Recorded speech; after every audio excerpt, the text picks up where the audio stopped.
You are standing on the eastern shore of the Red Sea in the year 1446 BCE, and the ground beneath your feet trembles with the footsteps of 600,000 Hebrew slaves fleeing for their lives.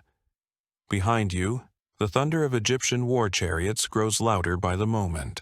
Pharaoh's finest cavalry, bronze-armored and bloodthirsty, races across the desert with murder in their hearts. Ahead of you stretches an impossible barrier of churning water that seems to mock your desperate flight to freedom. The children are crying. The elderly stumble and gasp for breath in the suffocating heat. Mothers clutch their infants closer as the dust clouds on the horizon grow larger. You can almost hear the crack of whips, the battle cries of soldiers who have come to drag you back to the brick kilns of Egypt. This is it. This is where your story ends, trapped between the sword and the sea. But then something happens that defies every law of nature you understand. Moses raises his staff toward the heavens, and the impossible begins to unfold before your eyes. Before diving into this extraordinary tale of divine intervention and military catastrophe, if you enjoy exploring the mysteries of ancient history, consider hitting that like button and subscribing for more content like this. And please comment below to let me know where you're listening from. I find it incredible that we're examining these ancient accounts together from different parts of the world, connected across time and space by our shared fascination with the past. The story we're about to explore isn't just another Sunday school tale sanitized for children's consumption.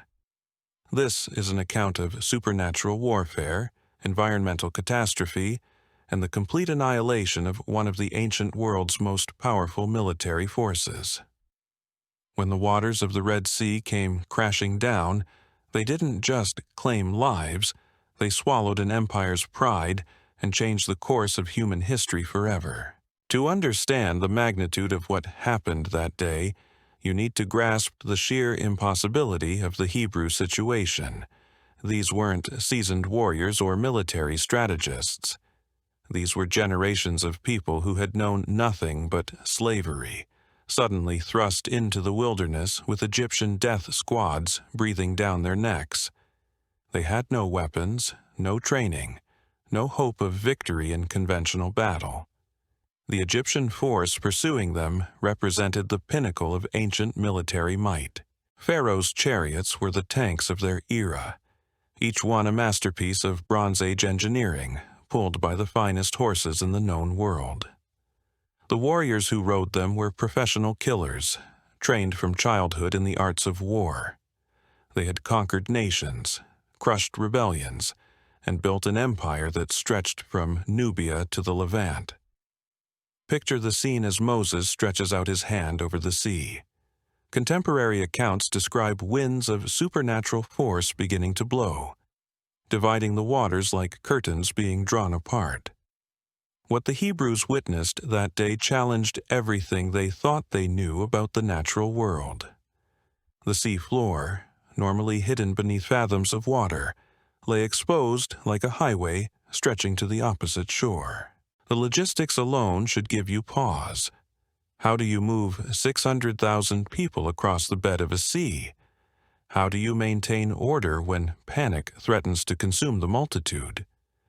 How do you keep moving when every instinct screams at you to turn back from this unnatural path between walls of water? But they moved. Families carrying their most precious possessions, elders leaning on walking sticks, children wide-eyed with wonder and terror. The entire Hebrew nation walked through the midst of the sea on dry ground, with walls of water towering on their right hand and on their left. The Egyptian pursuit was relentless and methodical. Pharaoh's chariot commanders had tracked the Hebrew multitude across the desert with the precision of seasoned hunters. These weren't impulsive soldiers chasing escaped slaves on a whim. This was a calculated military operation designed to recapture the workforce that had built their monuments and filled their treasuries for generations. When the Egyptian army reached the shore of the Red Sea, they must have felt the surge of inevitable victory. There was nowhere left for the Hebrews to run. The sea stretched endlessly before them, and behind them stood the most feared military force in the ancient world. But what the Egyptians witnessed next would have shaken them to their very core. The same supernatural force that had opened a path for the Hebrews now beckoned the Egyptians forward. Imagine the debate that must have raged among Pharaoh's commanders as they stared at this impossible corridor through the sea. Every military instinct would have screamed warnings about the danger of entering such terrain. You don't march an army into a place where retreat becomes impossible, where the very ground beneath your feet exists only by divine permission. But pride and fury overcame caution. These were the same waters that had parted for their escaped slaves, and Egyptian arrogance demanded they follow. If Hebrew slaves could walk this path, surely the mighty warriors of Egypt could do the same. The decision to enter the seabed would prove to be one of history's most catastrophic military blunders. Picture the Egyptian war machine descending into the depths of the seafloor. 600 chariots with their crews, thousands of horsemen and countless foot soldiers marching in formation between walls of water that towered above them like liquid mountains. The sound of wheels and hooves on the exposed seabed must have echoed strangely in that unnatural canyon, creating an atmosphere of mounting dread. But the God of Israel wasn't finished with his demonstration of power. As the Egyptian army advanced deeper into the seabed, pursuing the last of the Hebrew stragglers, the divine protection that held back the waters began to withdraw. The walls of water that had stood firm as stone throughout the Hebrew crossing started to tremble and shift. What happened next was swift and absolute. The sea returned with the fury of divine judgment, crashing down upon the Egyptian army with the weight of mountains. Chariots were crushed like toys. Horses and riders disappeared beneath the torrential flood, and the pride of Egypt was swept away in moments. Not a single Egyptian soldier survived to tell the tale of what they had witnessed in those final, terrifying seconds. The aftermath was as stunning as the miracle itself. The sea that had been a highway of salvation for the Hebrews became a graveyard for their oppressors. The bodies of Egyptian warriors washed up on the shores, their bronze armor gleaming uselessly in the desert sun.